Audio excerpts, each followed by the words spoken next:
My twin sister showed up the night before my husband's funeral to gloat about ruining my life. She didn't know our entire family was listening from behind her. My twin sister only found out I was pregnant 3 weeks ago, and she'd been texting me cruel messages ever since. Not because she wanted to celebrate becoming an aunt, but because she needed fresh ammunition to hurt me with. She didn't know this ammunition would come back to hurt her instead. Stress eating again? Was the first thing she said when she stumbled in my front door completely uninvited. That dress barely fit you last month. Good thing James isn't alive to see you letting yourself go. I kept my face neutral even though my stomach churned. I could have chosen to cry, really cry, like all those other times when she kicked while I was at rock bottom. But instead I chose to be strategic. You know what's funny? I said softly. Even after all the bad luck the universe gave me, I still ended up happier than you. Her eye twitched as I hit a nerve. She'd never been able to keep her mouth shut when she was proud about something, and ruining my life was no different. You still don't get it, do you? She started off, her wine sloshing in the bottle she'd brought. You think all your bad luck was the universe? Poor, pathetic Katie with her terrible life. She continued. What are you talking about? I made my own voice small, vulnerable, pretending to be shocked. In reality, this is the moment I'd been waiting 20 years for. Well, for starters, Michael didn't ghost you in senior year. Her words slurred. I screwed him in your bed wearing your perfume, then convinced him you'd been cheating the whole time. He still can't look at either of us. That's impossible, I whispered, fake tears forming on my eyes. You were at Mom's that weekend. You were helping with her surgery. Gosh, you really are a little slow.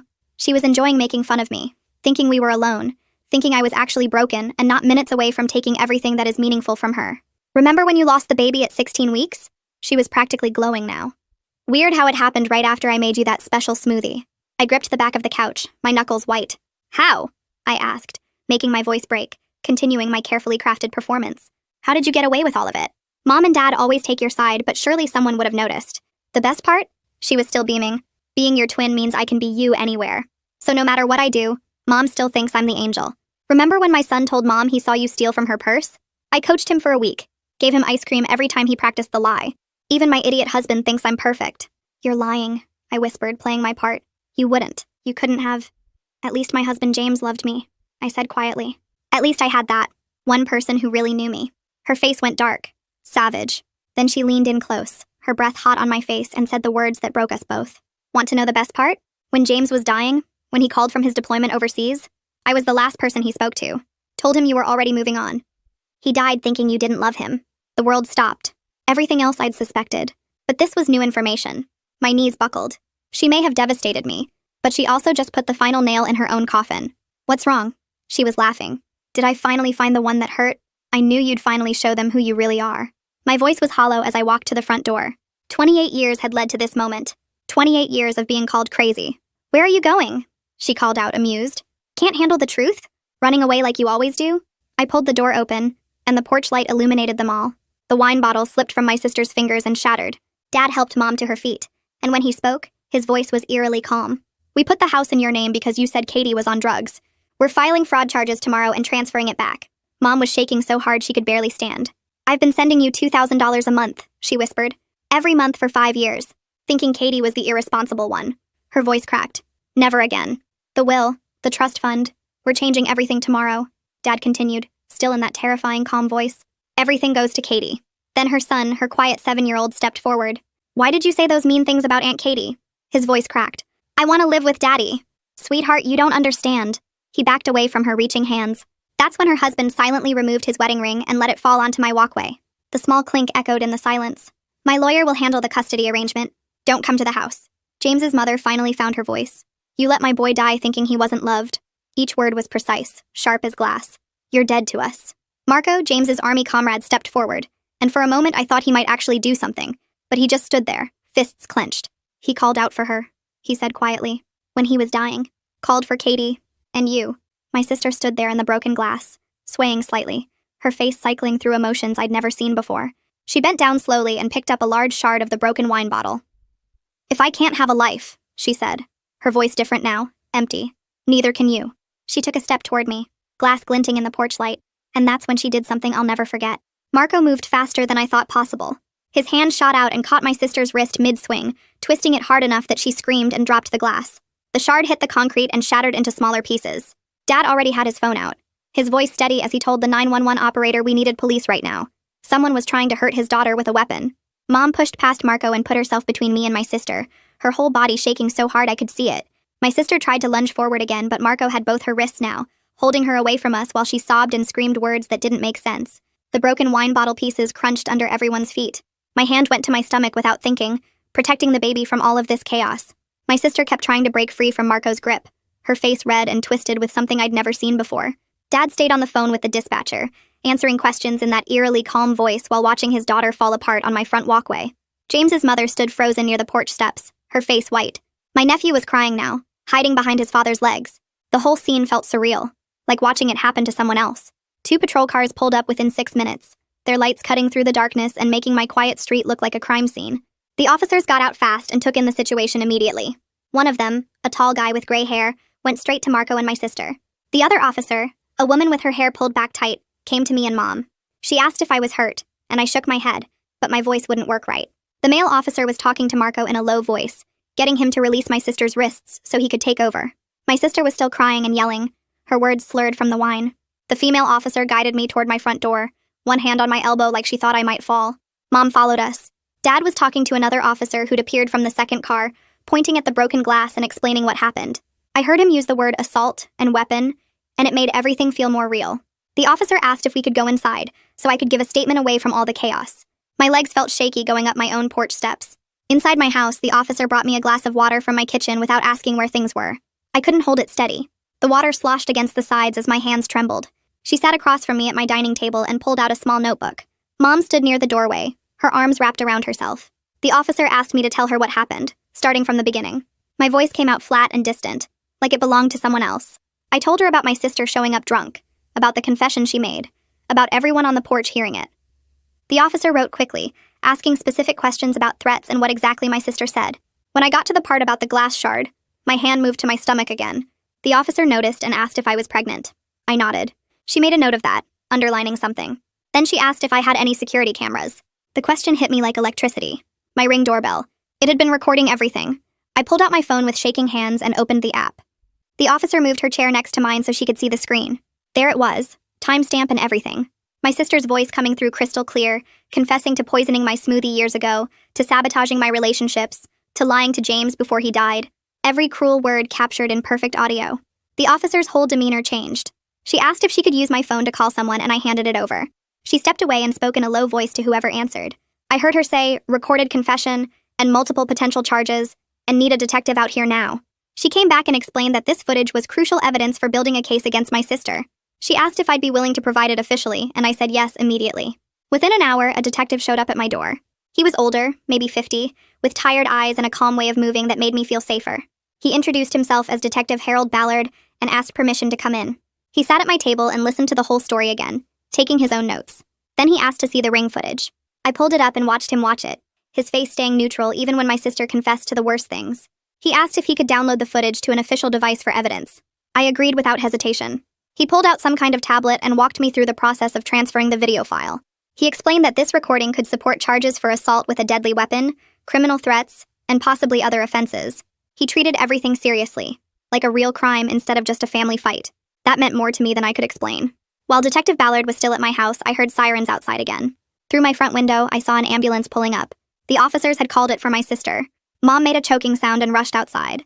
I followed slower, still feeling disconnected from my own body. My sister was sitting on the curb now, an officer standing nearby. She looked smaller somehow, hunched over with her hands cuffed in front of her. The paramedics were talking to her, checking her eyes with a light, asking questions she wasn't answering clearly. One of the officers came over to explain that due to my sister's intoxication level and the risk she posed to herself and others, they were taking her to the hospital for psychiatric evaluation. She'd be held for at least 72 hours for assessment. They were also initiating an emergency protective order that would prohibit any contact with me. The words washed over me like I was underwater. Mom was crying so hard she could barely stand. Dad had his arm around her, holding her up as they watched the paramedics load their other daughter into the ambulance. My sister looked at me once as they closed the doors. Her face was empty, like someone had turned off all the lights inside her. The ambulance pulled away with its lights still flashing, but no siren. After the ambulance left, James's mother approached me carefully. Her face still looked frozen in shock. She asked quietly if she could come inside to talk. I nodded and led her back into my house. Marco followed a few steps behind, positioning himself near the doorway like a guard. We sat in my living room, the same room where I'd sat 1,000 times before, but everything felt different now. James's mother's hands twisted in her lap. Then she started apologizing. For every cold word she'd said to me after James died. For every accusation. For every moment, she'd blamed me instead of supporting me. For believing I'd moved on when he was dying. The words came out broken by tears. I started crying too, finally able to grieve with someone who loved James as much as I did. She told me about the phone call, how my sister had answered my phone and told James I was out with someone else, that I'd been seeing other people while he was deployed, how James had been confused and hurt, asking to talk to me directly, but my sister said I didn't want to talk to him, how that lie had poisoned his last hours. We cried together on my couch, Marco standing silent watch, until we were both empty. Around midnight, my brother-in-law took my nephew home. The little boy was exhausted and scared, his eyes red from crying.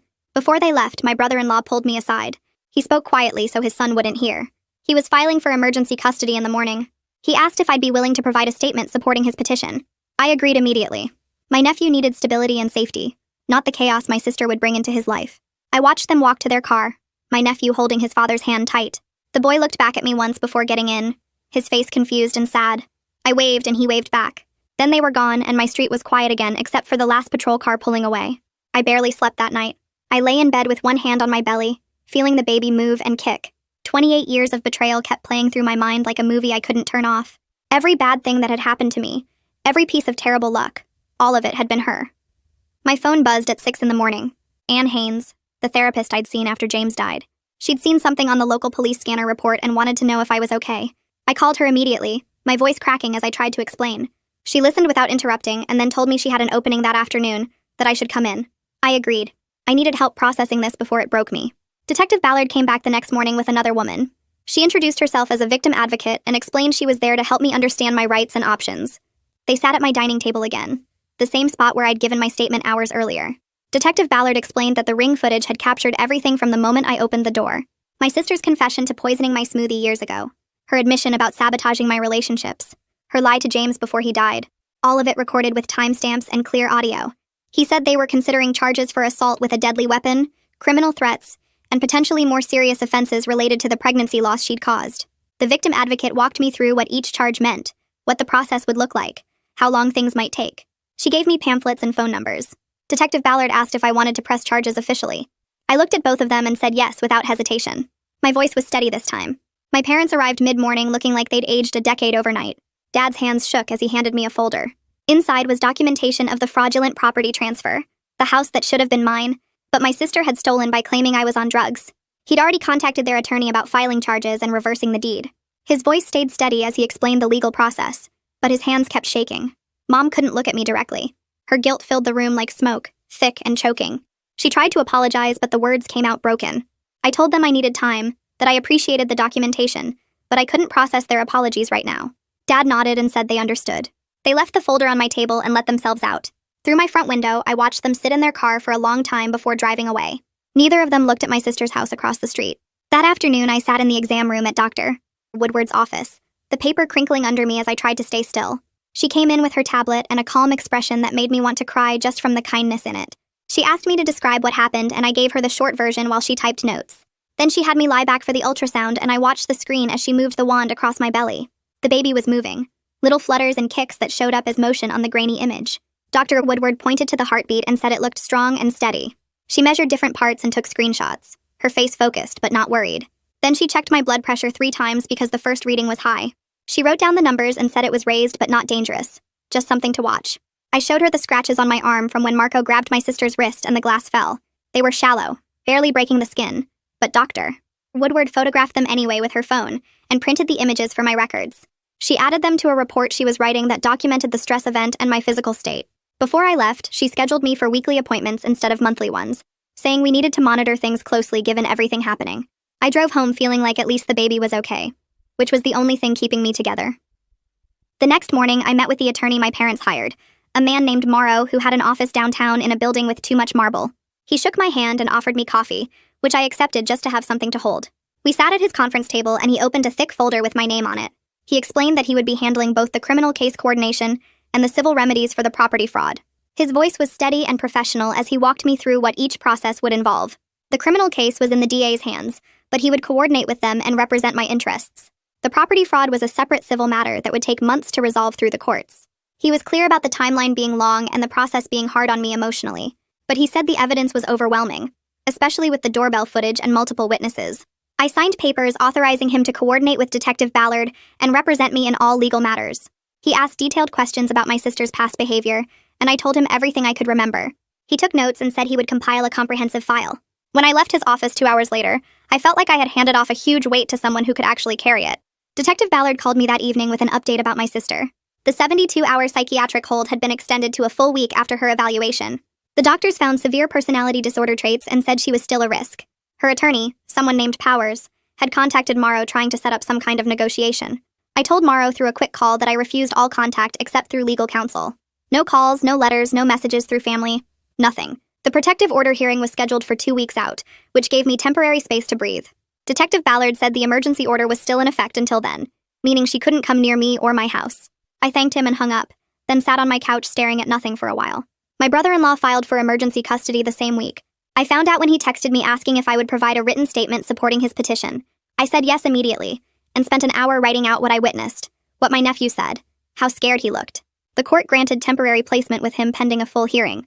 They assigned a child counselor named Sterling to work with my nephew, someone who specialized in helping kids process family trauma. She met with him several times that first week. My brother-in-law told me later that my nephew said he was scared of his mom now and didn't want to see her. Hearing that broke something in me, even though I knew he was safer this way. He was 7 years old and his whole world had exploded. I wrote another statement for the counselor describing what I saw that night, how my sister tried to attack me in front of him, how he begged to live with his daddy. The next few days passed in a weird fog. I went to work and came home and took care of basic tasks, but my brain felt like it was trying to process too much information at once. 28 years of memories were shifting, rearranging themselves into new patterns. Things I had blamed myself for suddenly had different explanations. Anne fit me in for extra sessions that week. During one of them, she had me create a timeline on a big piece of paper. We listed every major bad thing that had happened to me going back to high school. Then we went through each one and marked which ones my sister had confessed to, or which ones matched her pattern. Seeing it laid out visually made something click. The sabotage wasn't random bad luck. It was targeted and consistent and deliberate. I felt validated and furious at the same time. The anger was uncomfortable because I wasn't used to feeling it. I had spent so long being sad and defeated. But Anne said the anger was healthy and necessary, that I needed to feel it instead of pushing it down. Detective Ballard called again a few days later. He said they were moving forward with charges for assault with a deadly weapon and criminal threats. They were also investigating the pregnancy loss as potential assault causing injury. The DA's office was reviewing the confession recording to determine if it was admissible and what other charges might apply. He asked if I wanted to formally press charges, and I said yes without hesitating. My voice stayed steady as I gave consent to pursue every legal avenue available. He said someone from the DA's office would contact me soon to go over my options and what to expect. After I hung up, I sat at my kitchen table and cried for the first time since that night. Not sad crying, angry crying. The kind that leaves you shaking and exhausted. Marco texted me asking if he could visit. I said yes, and he came over the next afternoon carrying a cardboard box. He set it on my coffee table carefully and said James's mother wanted me to have it. Inside were James's personal things from his deployment. Letters he had written but never sent. Dozens of them in his handwriting. Photos from our wedding that he had kept with him. His dog tags on the chain he always wore. I picked up the letters with shaking hands, and Marco said I didn't have to read them now. But then he started telling me stories about James's final weeks, how he talked about me constantly, how he counted the days until he could come home, how he showed everyone our wedding photos and bragged about his wife. Marco's voice cracked when he said James called out for me when he was dying, not for his mom or anyone else, for me. I held the dog tags and cried while Marco sat there quietly, letting me process it. The doorbell footage got formally entered into evidence that same week. A tech team verified its authenticity and created something called a chain of custody certification. Morrow called to explain that this recording was devastating evidence because my sister had confessed to specific crimes with multiple witnesses present who could back up what they heard. The DA was building a case that went beyond simple assault. They were looking at a pattern of long-term criminal behavior, identity theft, fraud, intentional harm. The recording captured all of it with timestamps and clear audio. Morrow said this was the kind of evidence that could support multiple charges and make a plea deal more likely because going to trial would be suicide for her defense. My parents met with their financial advisor to document everything they had sent my sister over 5 years. It added up to $120,000, money they thought was going to me to help me recover after James died. Dad was pursuing fraud charges for the property transfer and demanding full restitution. He called me after the meeting and said they had everything documented and ready to file. Then he put Mom on the phone. She apologized through sobs so hard I could barely understand her. She said she was sorry for believing the lies, for not protecting me, for choosing my sister over me again and again. I didn't know what to say, so I just listened until she stopped talking. Then I told her I needed time to process everything. She said she understood and that she loved me. I said I loved her too, which was true even though I was still angry. I spent that evening scrolling through Facebook until I found Michael's profile. My high school boyfriend who ghosted me senior year. I stared at his page for a long time before typing out a message. I kept it simple. asking if he would be willing to talk about what happened between us back then. I explained that I had recently learned some things and needed to understand what really went down. I hit send before I could overthink it. He responded within an hour. He said he had wondered for years if I ever learned the truth. He said he would be happy to meet me for coffee that weekend and explain everything. I agreed, and we set a time and place. Then I closed my laptop and sat in the dark, thinking about how many lies I was still uncovering. That Saturday, I walked into the coffee shop 15 minutes early and picked a corner table where I could see the door. Michael arrived right on time carrying a manila folder that looked thick enough to contain years of secrets. He looked older, but I recognized him right away. Same dark hair and nervous habit of adjusting his glasses. He sat down across from me and opened the folder without any small talk. Inside were printed Facebook messages, screenshots of texts and photos I had never seen before. He spread them across the table between us and pointed to a conversation thread from 10 years ago. The messages showed my sister using my name and profile picture, talking to Michael about hooking up with someone else. He pulled out another printout showing the metadata proving the messages came from her IP address, not mine. Then he showed me photos of us from senior year, and in 3 of them you could see my sister in the background watching us. He explained how she had shown up at his dorm that weekend wearing the same perfume I always wore, how she knew things only I should have known, how she convinced him I had been cheating with his roommate. He said he broke things off without even talking to me because he was hurt and angry. Then he showed me the fake text messages she had created, screenshots that looked like they came from my phone, but the timestamps did not match up with when I actually had my phone. He had kept everything because something felt wrong about the whole situation, but he could not figure out what.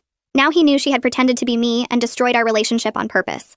I took photos of everything with my phone and asked if I could keep the originals. He said yes and apologized 3 more times for believing her lies. I told him it was not his fault, that she had fooled everyone including our parents for decades. We talked for another hour about what she had done and how long this had been going on. He said he would help however he could, that he wanted to make up for not questioning things back then. I thanked him and left with the folder tucked under my arm, already planning my next move. The next morning, I called Detective Ballard and asked if I could bring him some new evidence. He told me to come by the station that afternoon. I showed up with the manila folder and explained everything Michael had given me. Ballard went through each document carefully, taking notes and asking questions about dates and details. He said this evidence showed a clear pattern of identity theft and fraud going back years. He explained that having proof she had impersonated me multiple times strengthened the current case because it proved this was not just one bad decision, but a long history of planned deception. He added the documents to his growing file and said the DA would want to see this. Then he asked if Michael would be willing to give a sworn statement and testify if needed. I texted Michael right there and he responded within minutes saying yes to both.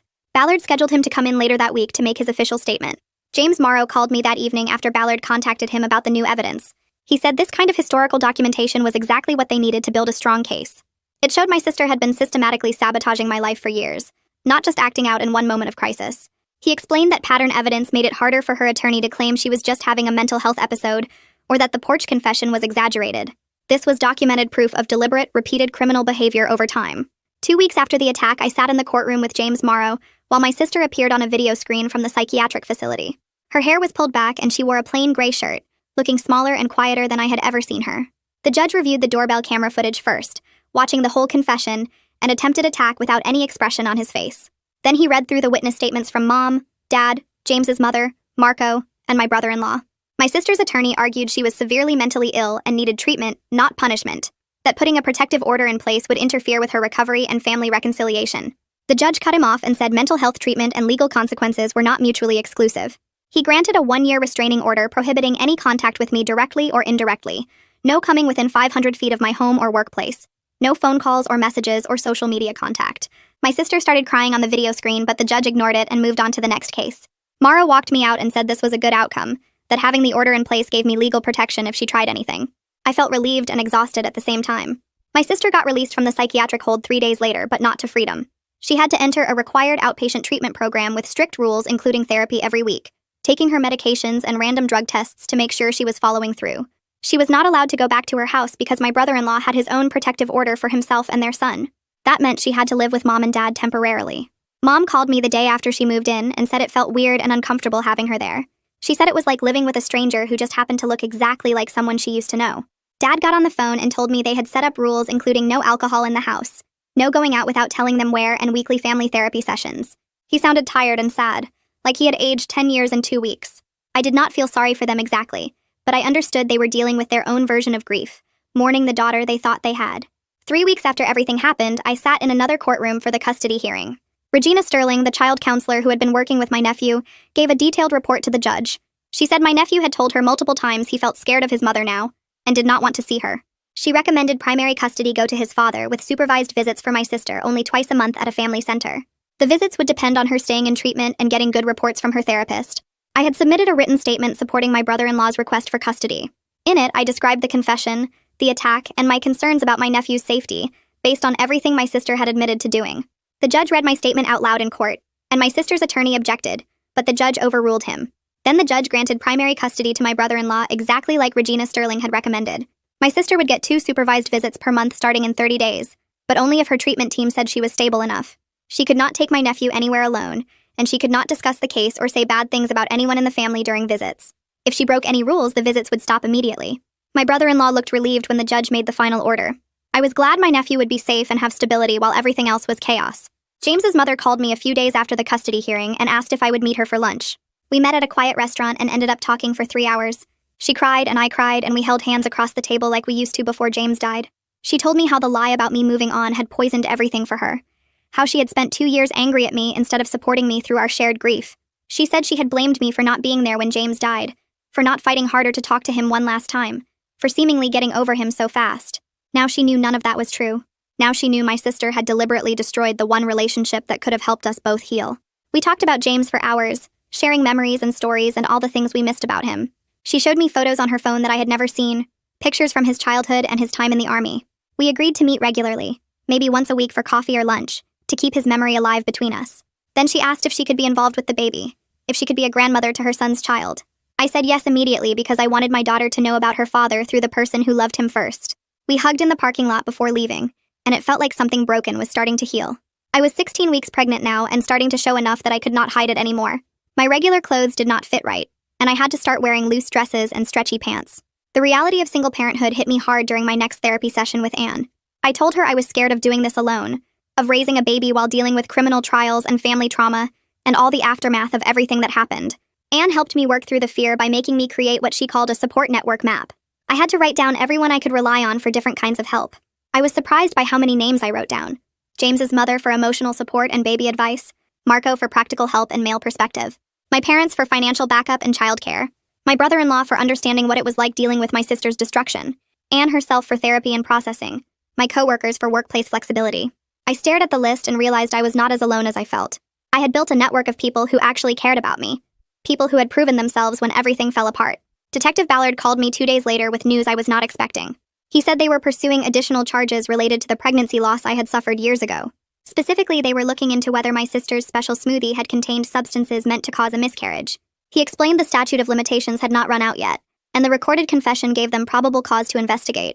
They needed my medical records from that loss, all the documentation from the hospital and my doctor. I had to go dig through old files I had not looked at in years, reopening wounds I thought had finally scarred over. Reading through the emergency room notes and the ultrasound report where they could not find a heartbeat anymore made me cry for an hour. I scanned everything and emailed it to Ballard, then called Anne and made an emergency appointment because I could not handle processing this alone. She helped me understand that getting justice for that loss did not mean I had to relive all the pain, that I could acknowledge what happened without letting it consume me again. My parents' attorney filed a civil lawsuit against my sister the following week. The suit demanded return of the house that had been fraudulently transferred to her name and full restitution of the $120,000 they had sent her over 5 years. James Morrow explained the case was strong because she had obtained the property by making false statements about me being on drugs. He said the civil case would proceed separately from the criminal charges, and we would likely win a judgment even if she had no money or assets to actually pay it. The important thing was establishing legal liability and getting the property back in the right hands. He walked me through the timeline, explaining it would take months to get through discovery and depositions before we even got to trial. I told him I understood and that I was in this for the long term. I wanted every legal remedy available, every consequence she had coming. Not for revenge exactly, but for accountability.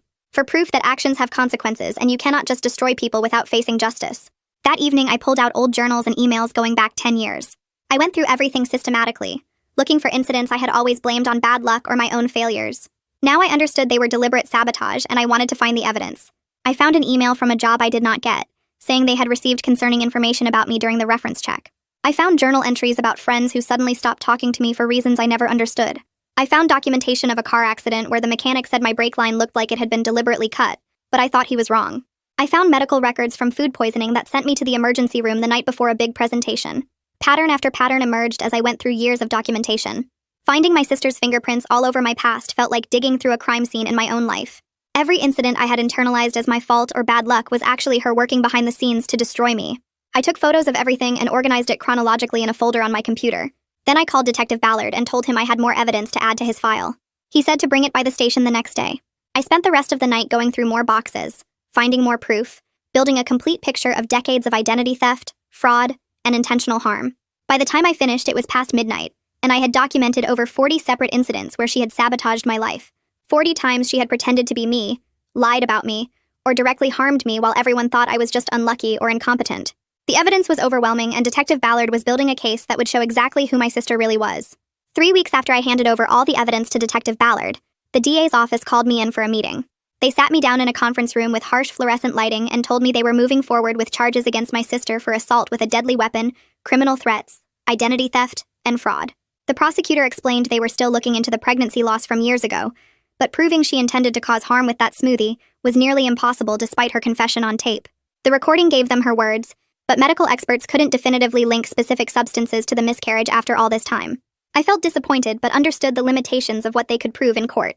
Randolph Powers, my sister's attorney, immediately started calling James Morrow trying to negotiate some kind of plea arrangement, but the DA wasn't interested in deals yet, given how many crimes she'd committed over such a long period.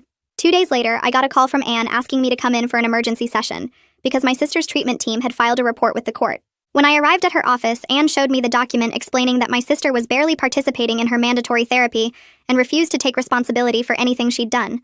According to her therapists, she was now claiming the whole confession was exaggerated because she was drunk, and that I had somehow set her up and manipulated the situation to make her look bad. Reading those words made my hands shake with anger because she was still lying, still trying to twist reality to make herself the victim. Anne waited until I finished reading before pointing out something I hadn't considered. The fact that my sister was deflecting blame and showing no genuine remorse actually helped our case because it demonstrated to the judge that she hadn't learned anything and posed an ongoing risk. Courts take lack of remorse seriously when deciding sentences and protective order durations. I left feeling slightly better, understanding that her own behavior was building the case against her stronger than any evidence I could provide. That weekend, 2 messages showed up in my Facebook inbox from people I hadn't heard from in years. The first was from Sarah, a friend from college who I'd lost touch with junior year, under circumstances I never fully understood. She wrote that Michael had posted something vague about discovering he'd been lied to about someone years ago, and it made her wonder if the same thing had happened to her.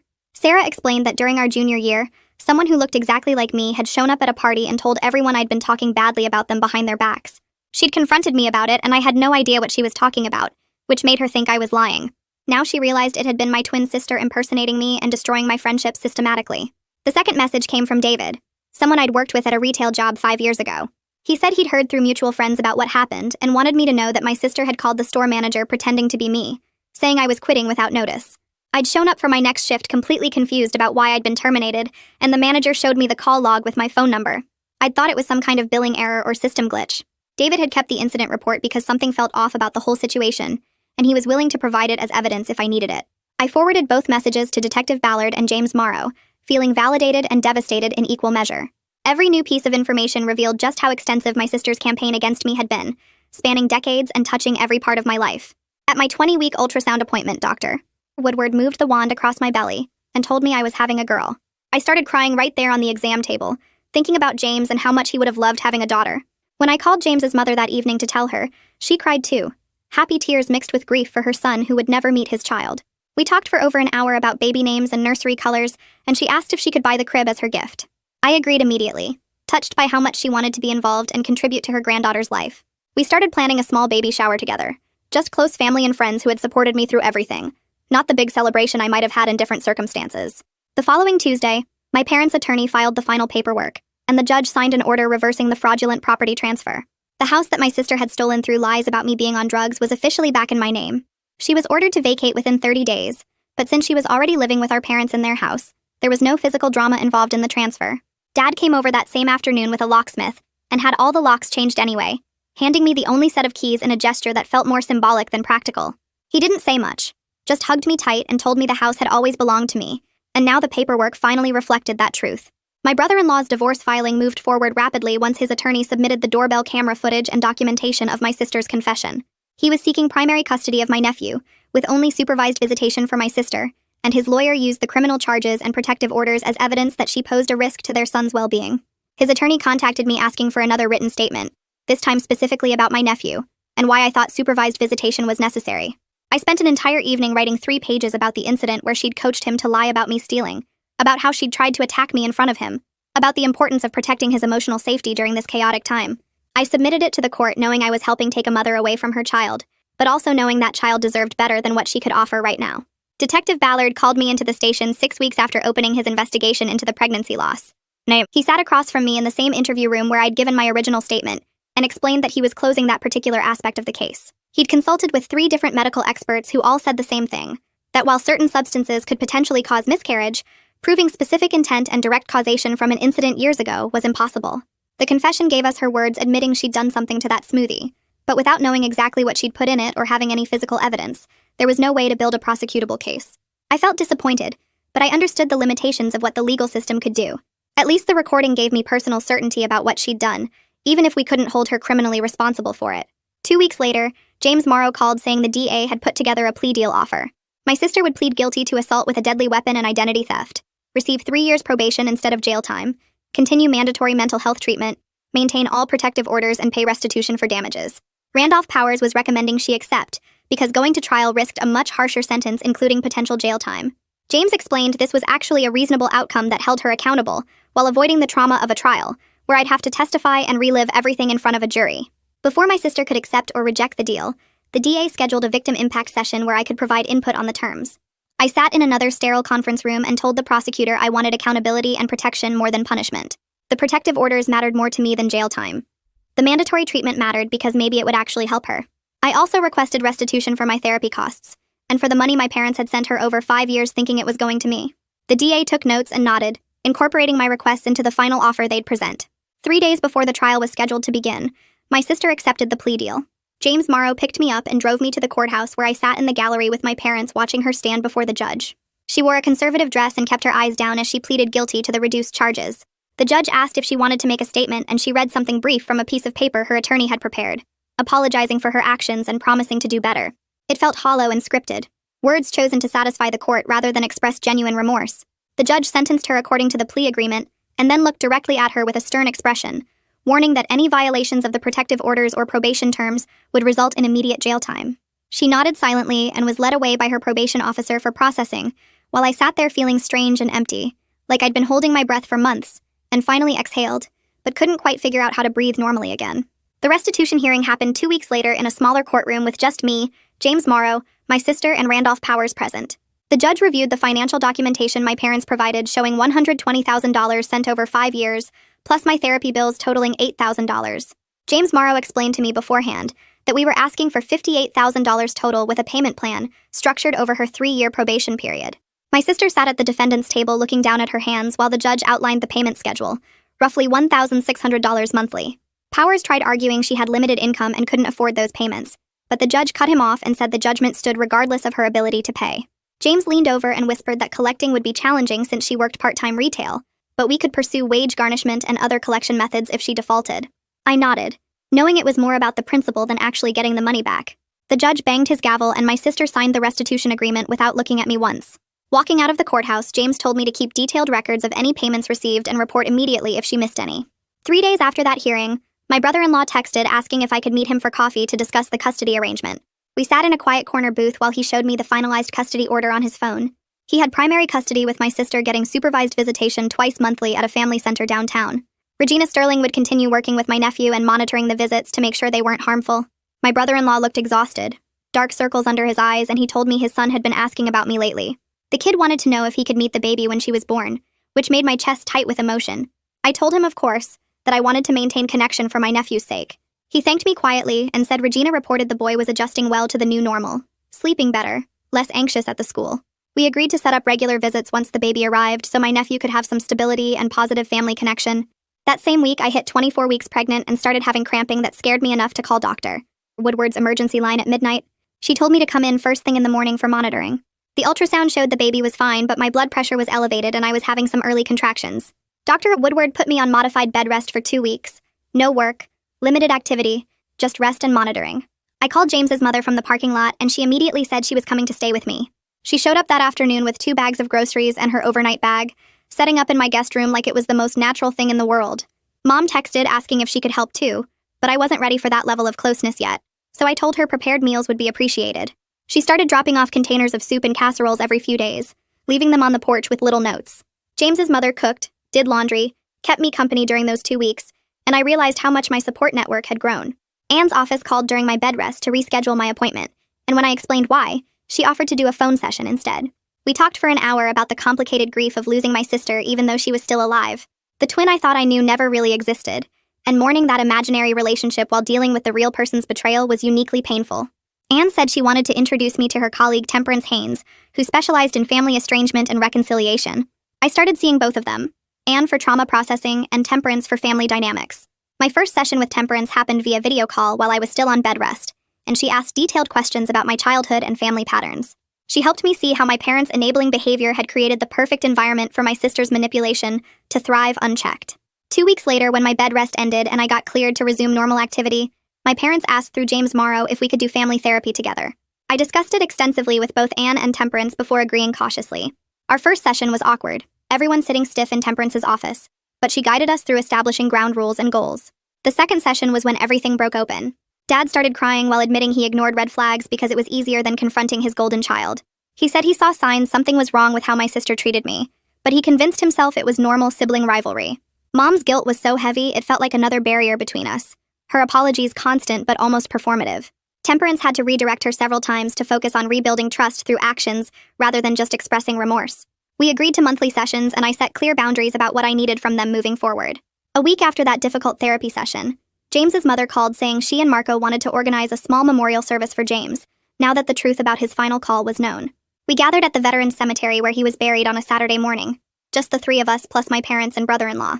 Marco brought letters James had written but never sent, pages about loving me and planning our future and counting days until he could come home. Marco read them out loud in his steady military voice while I stood there crying, one hand on James's headstone and one on my belly. It was devastating and healing at the same time, finally able to grieve without my sister's lies poisoning my memories. James's mother placed fresh flowers and we stood there quietly for a long time before leaving. By 30 weeks pregnant, Dr. Woodward was monitoring me closely because of the earlier complications. She connected me with a support group for high-risk pregnancies that met weekly at the hospital. I walked into that first meeting nervous and found 8 other women in various stages of pregnancy, all dealing with difficult circumstances.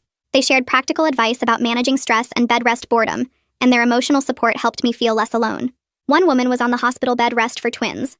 Another had a condition that required weekly monitoring, and hearing their stories put my situation in perspective. The baby shower James's mother planned happened at 32 weeks, small and perfect with just 15 people in her living room. My parents came and gave me a generous check toward baby expenses, their way of trying to make amends financially. My brother-in-law brought my nephew who was excited and kept asking questions about his baby cousin. When the baby kicked hard enough to see through my dress, my nephew carefully touched my belly with wide eyes and asked if she was saying hello to him. Everyone laughed and I felt genuinely happy surrounded by people who cared. 2 days after the shower, I got a message request on Instagram from an account I didn't recognize. The profile had no posts and no followers, but the message was long and rambling. My sister apologizing but also accusing everyone of lying about her and manipulating the situation. I screenshot everything immediately and called Detective Ballard. He told me to forward it to my sister's probation officer too, which I did within minutes. The violation hearing happened fast, my sister standing before the same judge who'd sentenced her originally. He extended her probation by 6 months and ordered electronic monitoring, a GPS ankle bracelet she'd have to wear constantly. Randolph Powers looked exhausted, trying to argue she'd just made a mistake, but the judge wasn't having it. At 34 weeks pregnant, I got a call from Regina Sterling saying my sister's supervised visitation had been suspended. Apparently, she spent the entire last session crying and trying to convince my nephew that everyone was lying about her, that I had set her up, that his dad was keeping them apart on purpose. Regina said it was harmful to his progress and recommended 90-day suspension until my sister demonstrated genuine stability. The family court judge agreed, and my brother-in-law texted me after saying his son seemed relieved not to have those visits hanging over him anymore. 2 weeks after the visitation suspension, my parents completed the legal process of changing their will and trust documents. Dad came over with the paperwork to explain everything, his reading glasses sliding down his nose as he walked me through each section. Everything now went to me with specific provisions for my daughter and my nephew, protecting both kids' futures. He sat at my kitchen table and told me this wasn't about punishing my sister, but about protecting family assets from someone who'd proven she couldn't be trusted with money or responsibility. Randolph Powers sent a formal letter of protest to their attorney claiming the changes were made under duress, but Dad's lawyer responded that my parents had every legal right to distribute their estate however they wanted. The protest went nowhere because there was nothing illegal about changing a will based on new information about a beneficiary's character. At 37 weeks pregnant, I woke up at 3 in the morning with contractions that felt different from the practice ones I'd been having. I timed them for an hour before calling James's mother, who arrived at my house within 20 minutes still in her pajamas. She drove me to the hospital while using her phone to call my parents and Marco, her hands steady on the wheel even though I could see the worry in her face. The delivery took 14 hours of hard labor that left me exhausted and shaking, but at 5:32 p.m. my daughter arrived healthy and screaming. She weighed 6 pounds and 2 ounces, tiny but perfect with a full head of dark hair like her father's. I named her Jamie after James, and when the nurse placed her in James's mother's arms for the first time, we both cried so hard we could barely see. She whispered to her granddaughter about the daddy who would have loved her so much, and I felt the weight of everything James was missing crash over me again. The first 2 weeks with Jamie were the hardest days of my life in a completely different way than the trauma with my sister. James's mother moved into my guest room and taught me everything about feeding schedules, diaper changes, and recognizing different types of cries. She showed me how to swaddle Jamie tight so she felt secure, how to burp her properly, and how to tell when she was actually hungry versus just fussy. Mom came by every single day bringing containers of soup and casseroles, doing my laundry without being asked, and holding Jamie so I could take a shower. She didn't push for emotional conversations, just quietly helped with the practical stuff that made survival possible. Marco sent a huge care package from his army unit with baby clothes, blankets, and a letter signed by 20 guys welcoming Jamie to their extended family. 3 weeks after Jamie was born, James Morrow called to tell me that Randolph Powers had contacted him with a request from my sister. She wanted permission to send a gift for the baby through her attorney as a peace offering. I said no immediately without even thinking about it, my hand instinctively moving to where Jamie slept in her bassinet next to me. I told James I wasn't ready for any kind of connection between my daughter and the person who'd tried to harm us both when I was pregnant. The protective order still had 8 months remaining, and I planned to maintain every single provision for the full time. Maybe someday I'd feel different about my sister being in Jamie's life, but right now protecting my child was the only thing that mattered. 3 months after giving birth, I returned to work part-time on a schedule that let me be home 4 days a week. Jamie started daycare 3 days a week at a center 2 blocks from my office, and I spent my lunch breaks pumping milk in a storage room that the company had converted for nursing mothers. The routine of getting dressed in real clothes and talking to adults about normal work stuff helped me feel like myself again, instead of just a milk machine and diaper changer. My coworkers were great about my flexible schedule and the times I had to leave early for pediatrician appointments. I was managing single parenthood better than I'd expected, though I still had moments late at night when Jamie was crying, and I felt overwhelmed by doing this alone. Those were the times I missed James the most, imagining how he would have walked the floors with her, or made me laugh when I was too tired to function. My parents handled the restitution payment in a way that surprised me with its practicality. Instead of waiting years for my sister to make installment payments she probably couldn't afford anyway, they essentially paid themselves back by redirecting $50,000 from what would have been her inheritance. Their attorney structured it so the money moved from the trust into their personal account, and then immediately back into the trust designated for me and Jamie. It was a creative solution that ensured I wasn't waiting around hoping my sister would actually make payments. They also established a separate trust fund for Jamie using another chunk of money they'd originally planned to leave my sister, their way of investing in the future instead of dwelling on past mistakes. When Jamie was 4 months old, my brother-in-law brought my nephew over to meet his baby cousin for the first time. I was nervous about how he'd react after everything that had happened, but he was surprisingly gentle and interested in her. He sat on my couch and let me show him how to support her head, his face serious with concentration as he held her carefully. Jamie grabbed his finger and he laughed with delight, asking me questions about what she could see and hear. After the visit, my brother-in-law pulled me aside in the kitchen and told me that having this positive family connection was helping his son understand that the problems were with his mother's choices, not with family itself. We agreed to maintain regular contact for both kids' benefit, making sure they grew up knowing each other. Anne spent several sessions helping me work through what she called the complicated process of forgiveness, which she was careful to clarify didn't mean reconciliation or forgetting what my sister had done. I was learning to release the anger that had been weighing me down like rocks in my pockets, while still maintaining firm boundaries for my protection.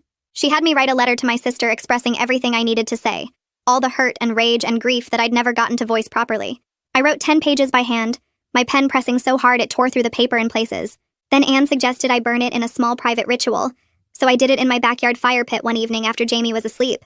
Watching those pages curl and blacken felt surprisingly powerful, like I was releasing something that had been choking me. 6 months after Jamie's birth, James's mother asked if she could set up a small trust fund for her granddaughter, using money from James's life insurance policy. I was so touched by the gesture I started crying right there in her living room, understanding that this was her way of making sure James's daughter had resources for college or whatever she needed. I agreed immediately, and thanked her for thinking of Jamie's future, for wanting to provide for her the way James would have. We were building the family James would have wanted for his daughter, even though he wasn't here to see it, and that felt like honoring his memory in the most meaningful way possible. My sister completed all her probation requirements on schedule, and her attorney filed a petition to modify the protective order. She wanted permission for indirect contact at family events, so my parents could have both daughters at holidays without having to choose. I talked it over with Anne and James Morrow before agreeing to a modification that let us be at the same family gatherings, as long as she stayed on the opposite side of the room and didn't approach me directly. It wasn't forgiveness, and it definitely wasn't reconciliation, but it was practical and allowed my parents to see both of us without the constant stress of planning separate celebrations. The judge approved the modification with strict conditions about maintaining physical distance and no attempts at communication, making it clear that any violations would result in the full order being reinstated immediately. Thanksgiving arrived 6 weeks after the judge approved the modification, and I spent the morning at my parents' house helping Mom prep the turkey, while Jamie napped in the portable crib we'd set up in the guest room. My sister showed up exactly at noon with a store-bought pie, her face blank and careful as she walked through the door. She headed straight to the far corner of the living room and stayed there the entire meal, picking at her food while the rest of us tried to act normal around the dining table. Dad carved the turkey and made small talk about the weather. Mom kept jumping up to refill water glasses, and I focused on cutting Jamie's food into tiny pieces while my nephew sat between his dad and me. My sister left before dessert, mumbling something about not feeling well, and the second her car pulled out of the driveway, Mom started crying into her napkin. Dad put his arm around her shoulders and said something that stuck with me. He told her that having both daughters in the same room pretending everything was fine would be worse than this honest distance, that at least now we all knew the truth and could build something real from it. I looked down at Jamie in her high chair, smearing mashed potatoes on the tray, and realized he was right. These people around this table had proven themselves, and that mattered more than maintaining some fake version of family unity. 3 weeks later, my brother-in-law called and asked if we could meet for coffee. Just the two of us, and I agreed even though I wasn't sure what he wanted to discuss. We met at the same shop where I'd met with Michael months earlier, and he seemed nervous as he stirred sugar into his coffee. He told me he'd started seeing someone, a woman he met through his son's school, and wanted to know if I was okay with her meeting Jamie at family events. I was surprised he was asking permission, but told him I appreciated him checking with me first. He suggested I meet her separately before any family gathering, and I agreed that made sense. We set up lunch for the following Saturday at a casual restaurant, and when I met her, I understood why my nephew seemed happier lately. She was patient and kind, asking thoughtful questions about my family situation without being nosy or judgmental. She told me she knew the history was complicated, and she wasn't trying to replace anyone or push her way into established relationships. I liked her immediately, and told my brother-in-law afterward that I had no problem with her being around Jamie. My nephew deserved to see his dad happy, and she seemed like someone who would be good for both of them. The next month, I enrolled in evening classes at the community college, picking up where I'd left off after James died. I'd been 2 semesters away from finishing my degree in business administration, and it felt strange sitting in a classroom again after everything that had happened. James's mother offered to watch Jamie on Tuesday and Thursday nights, and I gratefully accepted because daycare was already expensive enough without adding evening care. The first few weeks were hard, trying to remember how to study and take notes while my brain was still processing trauma and grief. But slowly, I started remembering the parts of myself that had gotten lost, the girl who'd loved learning and had plans for her future before my sister systematically destroyed them. Anne was thrilled when I told her about the classes during our weekly session, calling it clear evidence of post-traumatic growth and resilience. I was starting to believe her, starting to think that maybe I could build something meaningful from all this wreckage. Then in January, my sister's therapist forwarded a letter asking if I'd be willing to participate in a mediated conversation as part of her treatment program. I read it 3 times, feeling my stomach twist before calling Anne to discuss it. Anne suggested I also talk to Temperance, her colleague who specialized in family reconciliation, so I met with both of them over the next week to think through whether this was something I could handle. Temperance explained that mediation could be valuable for both of us if we went in with clear boundaries and realistic expectations, that it wasn't about reconciliation, but about each of us getting to say what we needed to say in a safe space. I agreed to 1 session with strict parameters, including having Temperance present as the mediator, a time limit of 90 minutes, and the understanding that this didn't change the protective order or our boundaries. The session happened on a cold February morning in Temperance's office, my sister sitting across from me looking smaller than I remembered. She apologized for what she'd done, but even as she spoke, I could hear the subtle ways she deflected responsibility, saying she'd been struggling with mental health issues and didn't fully understand the impact of her actions. There were a few moments where something that looked like genuine remorse crossed her face, particularly when she talked about lying to James before he died, and those moments felt real even if the rest felt scripted. I told her I accepted her apology but that it didn't change anything between us, that I needed the distance to protect myself and my daughter. When I left, I felt like it had been worthwhile, even though it didn't resolve anything or make me want to rebuild our relationship. At least I'd gotten to say my piece and she'd heard it directly from me instead of through lawyers and family members. Jamie's first birthday party in March was everything I'd hoped for, a celebration of survival and new beginnings with everyone who'd supported us through the darkest time. James's mother made a beautiful cake decorated with purple and yellow butterflies, telling me they symbolized transformation and new life.